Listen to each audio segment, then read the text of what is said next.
Ölkə cüdosuna həsr olunan podkastlarımıza start veririk. Cüdo ailəsini maraqlandıran, cüdo həvəskarlarını və ümumiyyətlə idman dünyasını və bu idman növü ilə bağlı maraqlandıran bütün detalları həftəlik cüdo podkastlarımızda aydınlıq gətirməyə çalışacağıq. Milli komandamız, idmançılar, ümumiyyətlə bu idman növü ilə bağlı baş verən bütün prosesləri müzakirəli, detallı, təhlilli şəkildə məhz bu podkastlarımızda sizə təqdim etməyə çalışacağıq. Həftəlik podkastlarımız izləyin, kanallarımıza abunə olun və buradan yola çıxaraq bugünkü verilişimizi, podkastımızı başlamaq istəyirəm.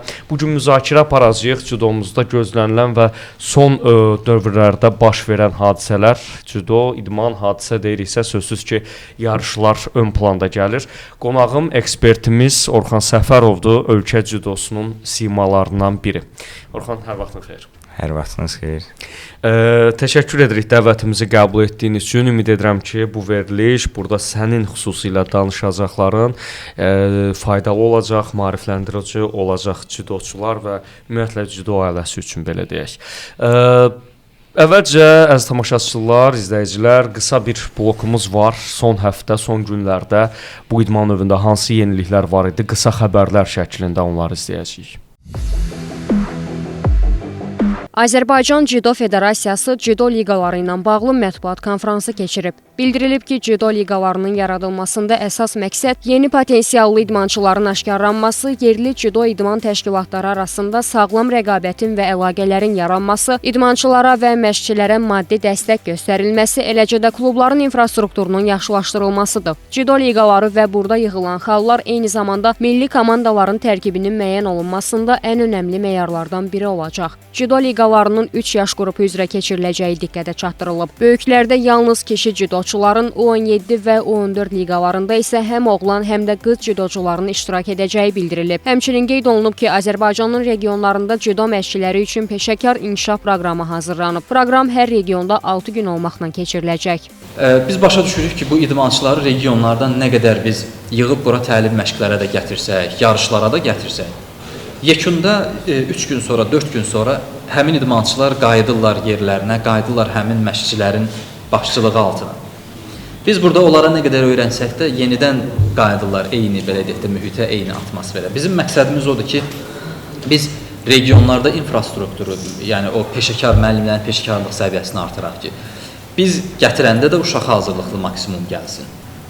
Onları geri qaytaranda da artıq o tonusdan, buradakı şeydən düşməsinlər. Ona görə bu regionların inkişafı bizim üçün çox önəmlidir. Avropa Cüdo Birliyinin təqviminə əsasən 12-13 apreldə Gürcüstanın paytaxtı Tbilisidə yeniyetmə cüdoçular arasında Avropa Kuboku keçiriləcək. Turnirdə 15 ölkədən 357 idmançı mübarizə aparacaq. Azərbaycan yarışda 15 çəki dərəcəsində 35 cüdoçu ilə təmsil olunacaq. Yeniyetmə oğlanlardan ibarət milli komandaya baş məşqçi Emin İskəndərov, məşqçi Nicat Şıxəlizadə, yeniyetmə qızlardan ibarət yığmaya baş məşqçi Elnur İsmailov və məşqçi Əmrah Əhmədov rəhbərlik edəcək.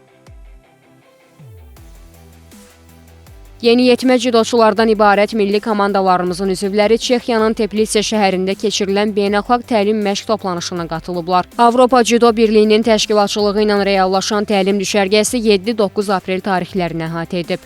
Hazırlıq prosesində yeniyetmə oğlanlardan ibarət milli komandaya baş məşqçi Emin İskəndərov, məşqçi Nicat Şıxəlizadə, yeniyetmə qızlardan ibarət yığmaya baş məşqçi Elnur İsmailov və məşqçi Əmrah Əhmədov rəhbərlik edib.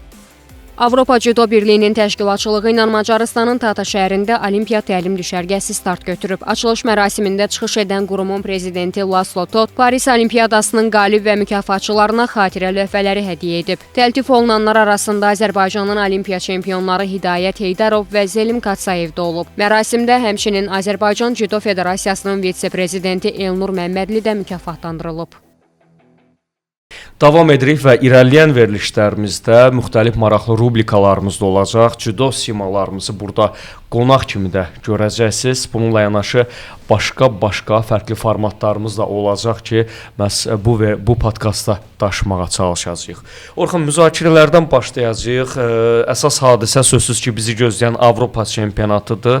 Elə onunla bağlı heyət də açıqlanıb, açıqlamalar da var. Mən istəyirəm buna qədər biz digər mühüm 2 yarışdan danışaq, sonra sona saxlayaq, çünki bu çox geniş mövzudur. Onlardan biri gənclərin Avropa kubokudur və bu dəfə yarış Polşanın Poznan şəhərində idi. Orada 1 qızıl və 2 gümüş medal qazanıldı.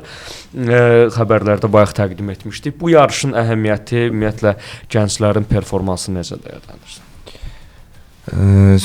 Sözün düzü, əvvəl yığmada olduğumuz vaxtlarda daha çox gənclərlə biz bir yerdə böyüklər məşq edirdi və uşaqların çoxsu ilə tanış idim, yaxından tanış idim və hər birinin gücünə bələd idim və indiki dövrdə çıxış edən gənclərin də içərisində olan bəzilərinin demək olar ki, çoxsunu tanıyıram, çünki onlar da hər biri Avropa yeniyetmələrdə gənclərdə nəticə vermiş idmançılardır. Burada Ramazan Əhmədov da qızıl medal qazanıb. Ramazan bizim belə deyim, neçə illik ağır çəkidə olan problemimizi deyəsən həll etməyə doğru gedir və inşallah ki, o bunu həll edəcək. Çünki bizdə ağır çəki bildiyiniz kimi problemdir və bu hələ də bizdə davam edir. Ağır çəkili tapmaq çətin olur bizim üçün cüdoda məhz, həm qadınlarda, həm kişilərdə. Və məncə Ramazan bu yolda çox gözəl addımlar atır və onun yeniyetmələr arasında Avropa çempionluğu da var, dünya medalçısıdır və onun belə deyim də burada medal qazanmağı, qızıl medal qazanmağı bizim üçün yəni təcrübə olmadı. Biz onun gücünə bələdik. Digər idmançılarımız Süleyman Şükürov mənim bəyəndiyim idmançılardan biridir, gənclərdən biridir. Çünki onun texnikası, gücü mənim çox xoşuma gəlir və son Azərbaycan çempionatında da onu izlədim. Çox maraqla böyük və digər öncələr gənc olmuş deyəsən Rəcəbli Ömərlə bir görüşü var idi. Onların çox maraqlı idi. Əsl belə böyük idmanda olan, böyük idmançılara yarışan bir döyüş keçdi və Süleyman da gümüş medal qazanıb. Tuncay Şamil, sözün açığı biraz da bir o qədər də izləməmişəm onu. Burada Fərid Qarayev var, 60 kiloda qızıl qazanıb. Onu da son Azərbaycan çempionatında məhz bürünc medal qazanan Nihat Məmmişovla bizim yeniyetmələr arasında dünya çempionudur 2 qat və gələcəyə ümid bəsləyən idmançılarımızdandır və onların da mənə canlı finalını izləməyə şansı oldu və çox maraqlı döyüş keçdi və hər ikisi çox belə gözəl texnika nümayiş etdirirdi və biri qızıl qazanıb, biri bürünc qazanıb, hər ikisini təbrik edirik. Əbil Yusupov çoxdandır biraz uzaq idi, nətər uzaq idi, görünmürdü, zədələri falan var idi, həm də Əbil yeniyetmə arasında 66 kilo çəkiş dərəcəsində güləşirdi, indi keçib 73-ə və artıq özünü doğrultmaya başlayıb. Yəni buradakı gənclərin çıxışı haqqında bu qədər deyə bilərəm. Böyüklərin də Avropa kuboku var idi və bu yarışda xüsusi əhəmiyyət daşıyır deyə bilərik. Xorvatiyada idi, Dubrovnikdə və nəticələr olduqca möhtəşəmdir. İndi bayaq xəbərlərimizdə də biz izlədik. Ümumiyyətlə bu yarışın əhəmiyyəti və önə çıxan adları yenə də sənin gözündən bir baxaq. Burada əsas mübarizə bizim üçün maraqlı olan əlbəttə ki 90 kiloqram olan çəkidə idi. Çünki burada daha yaxşı çıxış edən idmançı ya Murad Fətiyev ya da Vüqar Talıbov Avropa çempionatına vəsiqə qazanacaqdı və orada çıxış edəcəkdi. Murad qalib gəldi və qızıl medal qazandı. Muradı təbrik edirik. Zaten bizim 90 kiloda 3 idmançımız var ki, hal-hazırda belə deyim, dünya arasında çıxış edirlər. Biri Elcan Hacıyevdir, biri Murad Fətiyevdir və biri də Vüqar Talıbovdur və son Avropa çempionumuz Elcan heyf ki olimpiyadada zədələnmişdi və əməliyyat keçirmişdi çiynindən və artıq yeni sıraya qayıtmaya başlayıb. Ona görə də bu Avropada çempionatında çıxış eləməyəcək, amma Murad və ya Vüqar geçsəydi də bizi layiqincə təmsil edəcəkdilər. Əsas məsələ Avropa çempionatı. Bu gün əsas mövzumuzdur. İzləyicilərimizə bir daha xatırladım. İndi irəliləyən və podkastlarımızda daha detallı məlumatlar verəcəyik, həm müxtəlif rubrikalar formasında, həm idmançıların öz açıqlamaları və s. Hazırlıq yüksək səviyyədədir. Biz milli komandanın təlim məşq toplanışında da olduq. Mətbuat üçün açıq olan əhval-ruhiyyə yüksək səviyyədədir. Trautmann da orada açıqlamaları var idi. İndi biz təqdim eləyək onları. Sonra davam eləyəcəyik. Bir neçə həftə var Avropa çempionatına və öncədən hər şey dəqiq demək mümkün deyil. Zədələr ola da bilər, amma indiki müddətdə bizim heç bir ciddi zədəmiz yoxdur. Yüngül zədəsi olan idmançılarımız var, amma bu bizim işimizə ciddi maneə törətmir. Avropa çempionatına az qalıbdır və bizim 2 olimpiya çempionumuz bu Avropa çempionatında iştirak eləyəcək. Olimpiya oyunlarından sonra onların bu uzun müddətdən sonra ilk yarışları olacaq. Forma olaraq hər iki idmançı yaxşı formadadır, amma yenə nəzərinizə çatdırım ki, Olimpiya oyunlarından sonra bu onların ilk yarışı olacaq. Davam edirik və milli komandamız Avropa çempionatına hazırlığın son mərhələsindədir. Səhv etmirəmsə beynəlxalq təlim məşq toplanışındadılar. Düzdür, indi kənardan baxanda ümumi Olimpiya çempionlarımızın səhnə alması, son Avropa çempionumuzun səhnə alması və digər bu kimi detallarla əlamətdardır. Amma elə Trautmann da müsahibəsində qeyd edib, favorit, yəni istənilən növ sürpriz ola bilər və yaxud da gözləntilərin əksi ola bilər. İstəyəcəm səndən Orxan, biz Avropa çempionatına çəkiləri bir-bir detallı müzakirə eləyək. Elə 73-dən başlaya bilərik məncə. 73-dən Hidayətdir.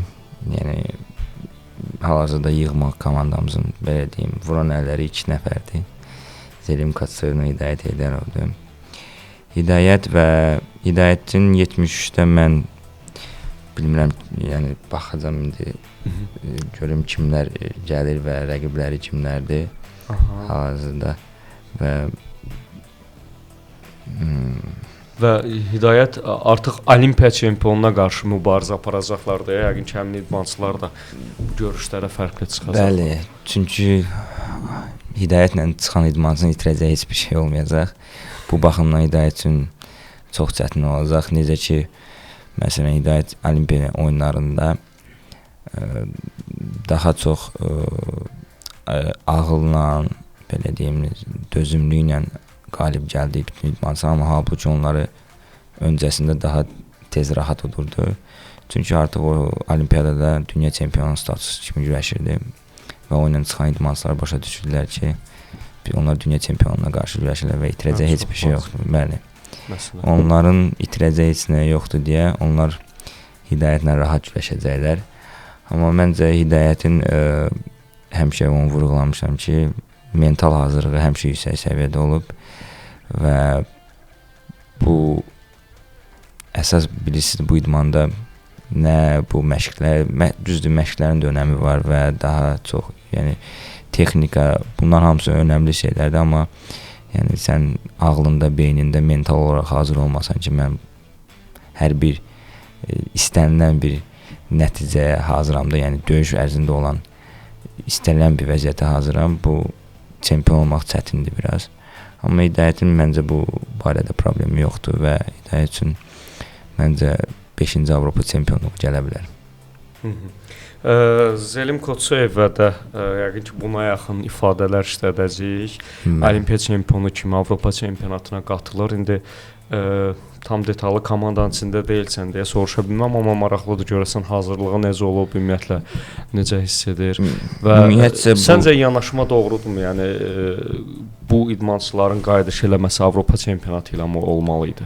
Təbii ki, bunu hardansa başlamaq lazımdır, artıq qayıtmaq lazım və sən reysdən uzaqlaşdırdıqca, nə qədər uzaq qaldıqca bir o qədər də sonradan qayıdıb o reysə düşmək də çox çətindir.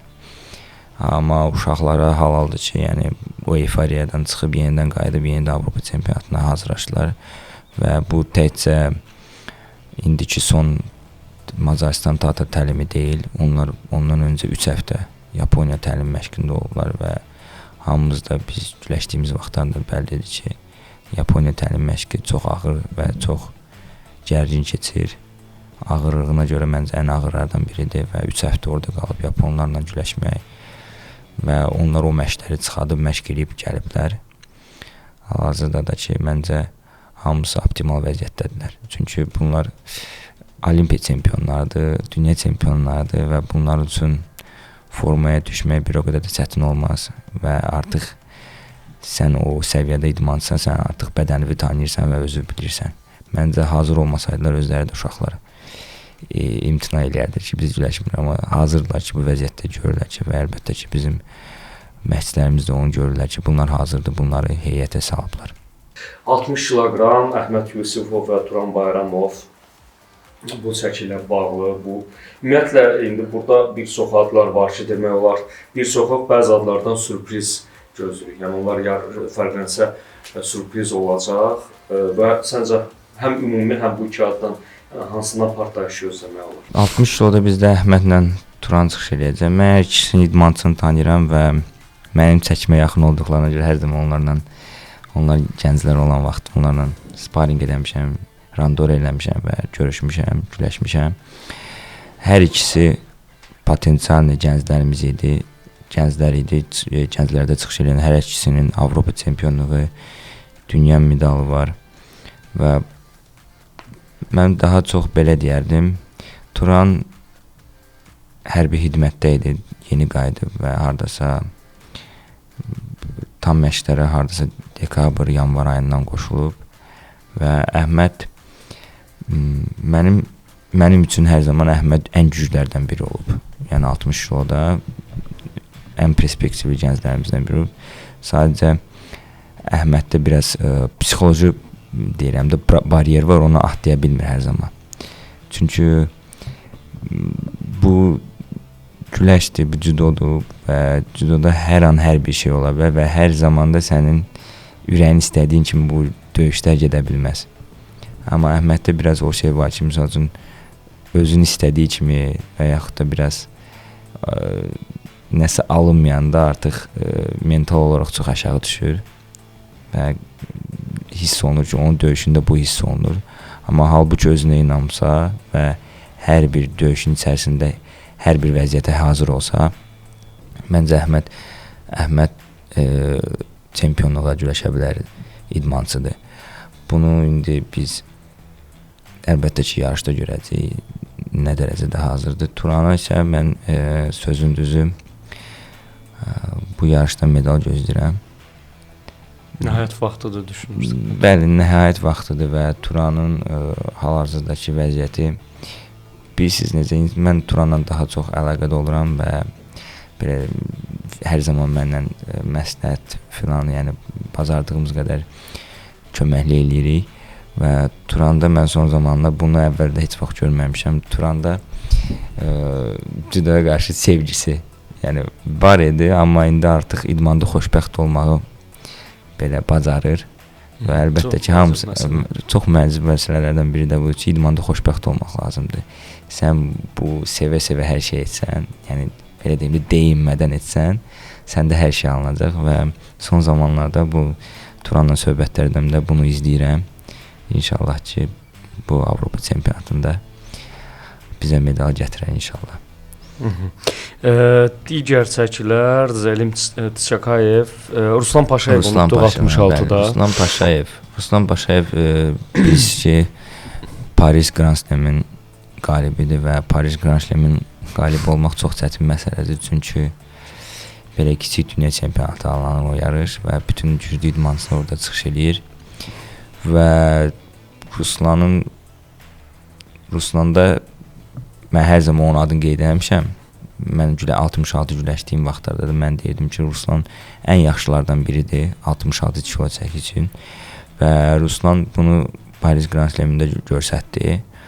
Amma Bakıda sonradan uduzdu, düzdür Grand Slam-də. Amma Ruslana mən son görüşdə federasiyada görəndə də dedim, Ruslan bəzi şeylər var ki, məsələn də hər şey gözəlliyə bağlamaq olmazdır. Məsələn, mən gözəl atdım, mən gözəl utdum.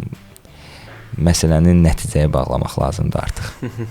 Yəni çox riskli güləşir, açıq güləşir, riskli güləşir və belə deyim də özünü gözləmədən güləşir. Bildiniz necə, ya ataram ya da və gözəl atmaq istəyir və bunu gözəl bir şəkildə etmək istəyir. Əlbəttə ki, lazım olan yerdə bunu da etmək olar. Məsələn, Grand Prix-də, Grand Slam-da da bu şəkildə səhvlər də etmək olar. Bu problem deyil. Amma Avropa, dünya və Olimpiya çempionatlarında bunu eləmək olmaz. Və mən ona dedim ki, əsas nəticədir. Bir dənə Yuka ilə qalib gəl, bir Shido ilə qalib gəl. Fərqi yoxdur, amma qalib gəl. Yəni atış vacibdir və inşallah ki, Ruslan bu yarış ona diqqət eləsə, məncə medalçılar sırasına girə biləcək. 81-də 2 çəkidəyik Avropa çempionatında Tçakayev və Ömər Rəcəbli. Burada şansları necədir və indi biz idmançılarla bağlı özünə məxsus məlumatları bölüşürsən belə deyək. Bu iki adla bağlı da onu biraz daha çox istəyəcəm. Zelim Tçakayev son Bakıdakı Grand Slam-in qalibidir və artıq neçənci 3-cü dəfədir Bakı böyük dəbilqəsinin qalibi olur və Zelim çox təmkinlə, çox belə ağılla güləşən idmançıdır və bəlkə də mən deyərdim ki, bizim uşaqların içərisində biridir ki, oturub bütün rəqiblərin bir-biri incələyən bir idmançıdır. Uduzduğu döyüşlərə də yəni 5 dəfə, 6 dəfə baxıb onları əzbərləyən bir idmançıdır və hazırdakı vəziyyəti də ona göstərir ki, yəni Zelim çox yaxşı vəziyyətdədir. Ömər də ona yeni qoşulub, belə deyim, rəqabətə və bu ikilinin rəqabəti çox maraqlıdır. Bakıda da bir yerdə güləşdilər. Məsələn, əvvəl Tçakayev Ömərə ipondan qalib gələ bilirdisə, indi bu baş vermir və artıq onların belə deyim də indi üzümüzə gələn olimpiyadada çox böyük maraqlı rəqabəti olacaq və əlbəttə ki, biz bilirik ki, rəqabət olan yerdə nəticə olur.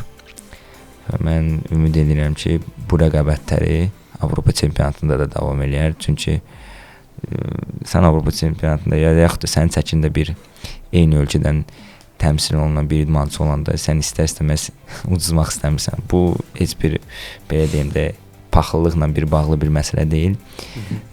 Sadəcə insan özündə üzərində sual verir ki, niyə mən yox? Məhz o olmalıdır, mən də olmalıyam orada.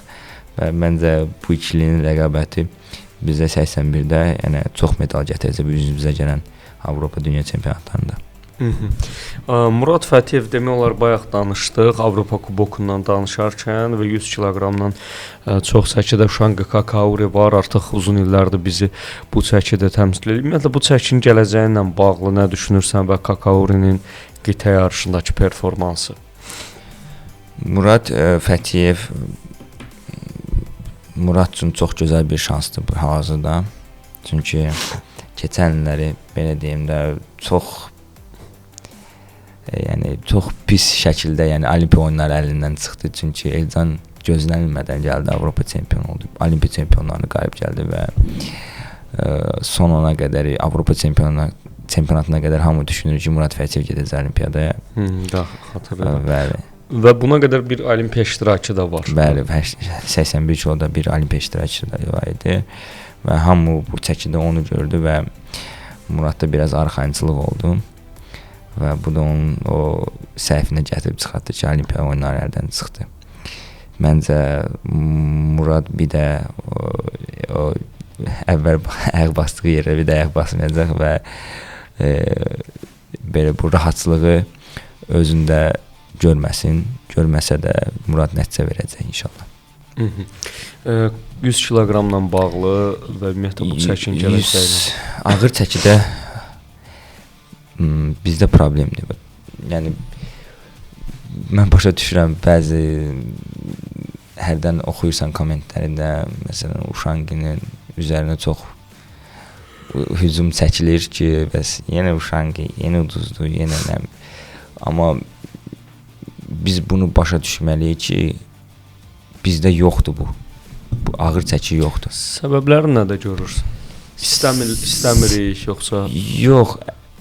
Mental olaraq. Mental olaraq bizdə məsəl üçün o çəkidə məsəl üçün 60 kiloda gedirsən, nə qədər istəyirsən bizdə 66, orta çəkiyə qədər bizdə heç bir problem olmuyor.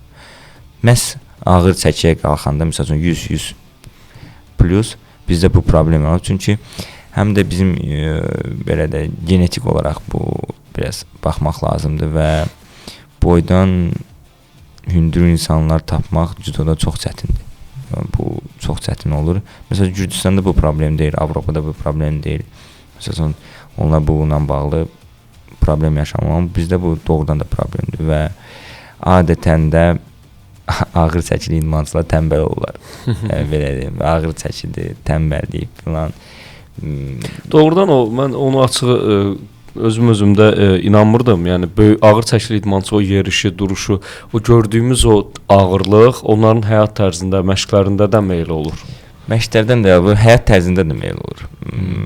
Məsələn də çox ağırsan, və bununla belə deyim hərəkət etmək, onu etmək və siz başa düşürsünüz artıq çəki hansı insanı nə dərəcədə yorur. Mən idmançılar tanıyıram ki, məsələn Avropada, dünyada elə bir idmançılar var ki, sırf judo ilə ağır çəkidə güləşməklərinə görə çəkilərini ağırda saxlayıblar. Amma idmanı bitirəndən sonra arxılayıblar. Dərhal arxılayıblar. Çünki yəni çox yorur insanı. Bu ümumiyyətlə gündəlik bir həyatımızda da bu bizi yorur. Artıq çəki məsələn bütün proseslərdə, qidada, yeriməkdə bu problem yaradır. Və bizdə deyim ki, ağır çəkilərimiz tənbəldir. Çox tənbəldir və bu doğrudan da problemdir. Məsələn, uşangiyə para çapmaq çətin olur. İndi uşangiyin qınamaq asandır, amma uşangi məsələn zala girir, mənim kimi məsələn və yaxud da Hidayət kimi və yaxud da Hobuslar kimi, məsələn Zelimdə də o problem var. Məsəl üçün və yaxud da Turan kimi, Ruslan kimi onun lüksü yoxdur ki, o istədiyi adamı getib dursun və Hidayət, məsəl üçün Hidayət, Zelim, o digərləri girib zalda özünə rəqib 10 nəfər rahat tapa bilirlərsə, uşangi 1-2 nəfər tapır və biz ki, o da tam oyla kəllə-kəlləyə gələcək bir idmançı olmur deyə biraz o şeydir. Həm də bəzən də mən görürəm ki, ağır çəkilər uşangi ilə durmaq istəmirlər, qaçırlar, ehtiyat edirlər. Amma mən sizə qeyd edirəm ki, burada onların içərisində mən o Biala gənclər arasında qeyd edirəm, Ramazan idi. Mən Ramazanda o şeyi görmüşəm. Yəni o gözündə uşaqda o şey yoxdur. Yəni ki, mən yox budur ki, mən o məsələn uşangi ilə duracam para. Amma məsələn uşangi hər zaman zalın ortasında yazıq fırlandı ki, mənə para verin. Güləş. Biraz o barədə amma yenə də deyirəm bu uşanginin deyirlər niyə güləşmir, amma yoxdur bizdə, yəni çıxdı son Azərbaycan çempionu təzədən uşangi oldu və yoxdursa bunu biz niyə bilərik? Bir nəfər gəlib kimisə udmalıdır. İndi biz deyirik ki, məsələn, hər igidin bir dövrü var və bu biz heç kim əbədi deyil. Biz də kimlərisə udub gəlmişik bu səviyyədə, məsələn. Sən kimisə udmasan, onun qabağına necə kəsə bilərsən? Razıyam. Məsələn, deyirlər ki, gənclərin qabağını kəsir. Gənc gəlsin udsundur. Biz də gənclər olmuşuq da, biz də gənc olub, kimisə udub getmişik qabağa. Bu demək deyil ki, kimsə varsa mənim çəkimdə, mən gəncəm deyə mən oturmalıyam qıraqda. Sən artıqsan, istəməlisən, doğrudan da istəməlisən ki, mən bu rəqibimi keçəcəm. Yox, sən onda o istək yoxsa və oturub evdən şikayət edirsən ki, yox, məni aparmadılar. Bu düzgün deyil. Razıyam. Qarışıq komanda yarışında təmsil olunur Avropa çempionatında ən ciddi hadisələrdən biri. Buna keçməzdən öncə qısaca xanımlarımızı da ümumi dəyərləndirək. İndi adad olmasa da xanımların mübarizəsindən gözlənti necədir və bir də bizim gənclərin Avropa kubokunda idi, yoxsa böyüklərin Avropa kubokunda xanım idmançılarımız fərqlənmişdi. Qızlarda ümumiyyətlə eyni cür problem davam edir. Aşağı çəkilərdə hər zaman qız tapa biləcəksən, yəni 48, 52 bizdə hər zaman olur, yəni bunlar. Amma bizə vacib olan çəkilər əlbəttə ki, hamıya bəllidir. 57, 70, 78 plus. Bu komandalar qarşı komandada çıxış edən qızlarımız olur. Və bu 3 çəki olmasa, bizim kişilərdən ibarət heyətimiz nə qədər güclü olsa da, biz hər çəkidə Qızıl Olimpiadasını qazansaq da, biz komandalar ümumi olaraq biz Fransa kimi, Yaponiya kimi birinci ola bilməyəcəyik. Və əlbəttə ki, indi siz bilirsiniz gender bərabərliyi filan hər şey olmalıdır və ona görə də bu yarışda məsəl üçün düzdür, nəyə görə indi hal-hazırda dünyada deyirlər ki, Fransa və Yaponiya belə deyirlər, cüdo ölkələridir. Çünki onların həm kişilər, həm qadınlardan komandası çox güclüdür. Nə barədə? Yəni komanda şəklində də bizim də bu cüdo ölkəsi demək üçün biz düzdür, kişilərdə biz o vəziyyətdəyik, amma qadınlarda biraz problem var bizdə. Qadınlarımız da olsa artıq biz onlarla rəqabətə girə biləcək bir ölkə olacağıq. Və hal-hazırda məsələn gürcülər də cüdo ölkəsidir, amma qarşı komandalarda da onlarda da o səviyyədə qadınları yoxdur deyə biraz o şeydən gerilirlər. Hal-hazırda bizim 57 kiloqramdakı Fidan Əlizadə çox güclüdür və mən çox bəyəndiyim idmançılardan, yəni qadın idmançılarımızdan biridir. Ümumiyyətcə mən qadın güləşinə birə qədər də yəni baxmıram, izləmirəm, amma Fidanın görüşlərini izləmək doğrudan da maraqlıdır. Və son vaxtı bu gənclər arasında Avropa çempionu oldu və daha sonra 23 yaşlar arasında Avropa çempionu oldu Fidan. Və hal-hazırda gördüyünüz kimi bu Avropa kubokunda da qızıl medal qazandı və hardasa bizim hələ gəncdir və hal-hazırda önümüzdə bir 3 ildə var olimpiya oyunlarına və demək olar ki, bu çəkidə 57-də biz məsələni həll eləmişik və inşallah ki, Fidan bizi bir çəki olsa da bizim artıq məsələmiz həll olunub. Geriyə qalır 2 çəki, 70 və 78 plus ki, biz komanda yarışında çıxış edə bilək. Bunlar da ki, indi sözün açığı bunlardan Günel Həsəni. Bu hər iki qız əvvəllər də güləşib, amma belə yəni böyük nəticələri olmayıb. Amma deyəsən burada yox, o da yoxdur, yox, medal qazanmayıb. Və Nigar Süleymanova var, o da ağır çəkidir, o da deyəsən qarşı komanda üzrə gənclər arasında Avropa çempion olmuşdu. Bizim qızlar, qarşı kişilər və oğlanlarla qadınlarla kişilər bir yerdə olanda 48 Könül Əliyeva əvvəl Leyla Əliyeva ilə bir yerdə rəqabətdə idi və hal-hazırda çox maraqlıdır ki, Könül gedir. Mən çoxdan da izləmirəm nə vəziyyətdədir, necədir. Yox, ümumi qeyd eləsən kifayət. Aydan və Gültaç. Gültaç artıq deyəsən 2 olimpiyada güləşib. Bir güləşib, bir də 2 artıq 2-ci olimpiyadasıdır. Güləşmişdi, amma Aydan bizim gənclər arasında Avropa çempionumuzdur. Mən biləni deyəsən olmuşdu. Və hazırda Aydan kubokda da Gültaca qalib gəldi və belə görürəm Aydan yavaş-yavaş çoxdan sıxırdım. Çünki Aydan mən güləşini izləyirdim. Fizik olaraq hazır bir qızdır. Məncə bu Aydan, Fidan bu ikisinin çıxışı mənim üçün daha maraqlı olacaq və məncə onlardan medal gözləmək olar. Son olaraq Avropa çempionu olmuş bir idmançı kimi indi irəliləyən verilişlərdə zaman-zaman sən özünə də xatirələrini istəyəcəyik. Hətta məncə yarışa qədər daha bir podkast çəkəcəyik, orada daha ətraflı danışarıq. İdmançı kimi idmançılara məsləhətin nədir və ümumiyyətlə yarışa belə ümumi baxanda, komandamıza baxanda yarışdan ümumi gözləntin nədir?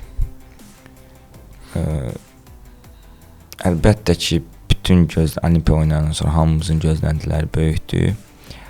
Amma onu da unutmaq olmaz ki, biz belə ağır yoldan təzə çıxmışıq və burada hər bir hadisə baş verə bilər, hər bir nəticə əldə oluna bilər. Əlbəttə ki, biz komandamıza inanırıq və burada hamıya məsləhətim, yəqin ki, onlar da özləri də bilirlər artıq. Böyük arenalarda güləşmiş idmançılar da çoxdur. Özün gücünə inanmaqları da əsas odur. Çünki mən gördüyüm qədərilə bu atları və onların gücünə bəlli olduğuma görə bunlardan güclüsü yoxdur mənim üçün. Sadəcə öz güclərinə inansınlar və mental olaraq buna hazır olsunlar və məncə nəticə gözəl olacaq. İnşallah Avropa çempionatından sonra yenə də oturub bu barədə danışarıq. Amma məncə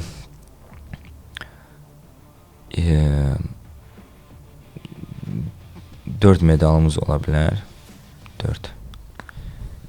4 medal ola bilər. Proqnozun 4 medaldır yəni. Bəli, 4 medal. Adlar deyə bilirikmi? Kimdən hansı? Adlar judodur. Burada 4-5 medal gözləyirəm sözün açığı. Hətta 5 ola bilər, 5 də ola bilər. Amma kimlər yer tutacaq və əyyarın da demək biraz çətin olacaq. Çünki bu Olimpiya oyunlarından sonra birinci Avropa çempionatımızdır. Daha konkret məsələn biz bu çıxışlardan sonra dünya çempionatının proqnozunu verə bilərik və mən biraz da dərindən maraqlanaram vəziyyətlə. Amma hal-hazırda hardasa 4-5 medal ola bilər. Və olsa da yəni 5 medal 8 neçə çəki dərəcəsidir bizdə. 1 2 3 7 çəki dərəcəsində 5 medal çox əla nəticə olar bizim üçün. Belə deyim, amma əyarına biz baxmayaq. Burada istənilən medal bizim üçün sadəcə bir başlanğıcdır. Əla sonluğuydu Orxan. Həm qeyd etdiyin kimi ən güclü biz görünürük, həm də istənilən medal müəyyən bir başlanğıcdır, çağırışdır. Elə bu ifadələrlə istəyirəm bu gün podkastımızı bitirək. Təşəkkür edirəm sən də gəldiyin üçün.